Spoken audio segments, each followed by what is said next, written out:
presented by Pallavi Films, Champanagar.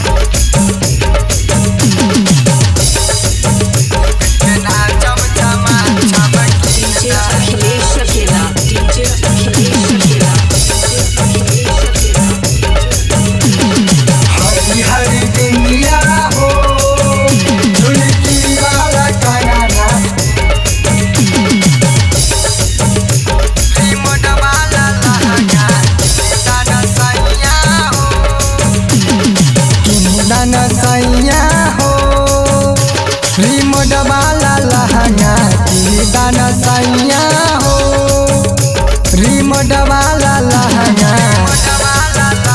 हकीन दाना pin के नाचम छमा चमकीन दाना, पिन के नाचम छमा चमकीन दाना। हरी हरी बिंदिया हो झुनकी वाला कंगना, हरी हरी बिंदिया हो झुनकी वाला कंगना।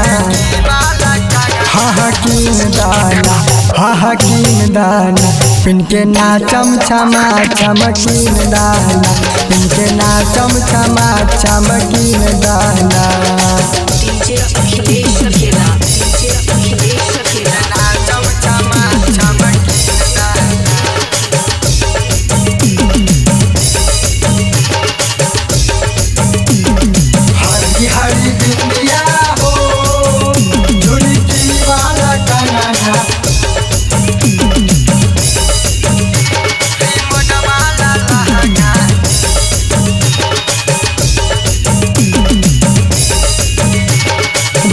मलर बाजे संग हमारो कंगना मा, बड़ी निमन लगता संग तोहारो सजनिया, तोहारो सजनिया संग तोहारो सजनिया।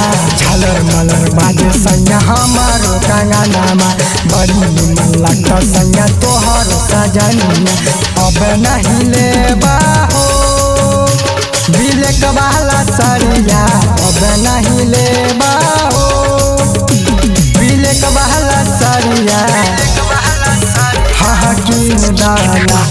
हकीन दाना हौरी मोड वाला लहंगा कीन दाना, दिन के नाचम छमा चमकीन दाना।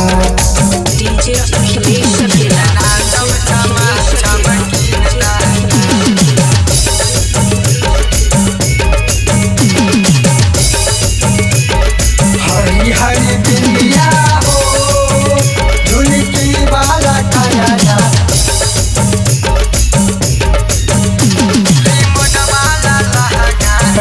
राजा बाबू हमर सुना मोर सजनामा, तन सपन पूरा कोई दो सपना, तन सपन पूरा कोई दो सपना।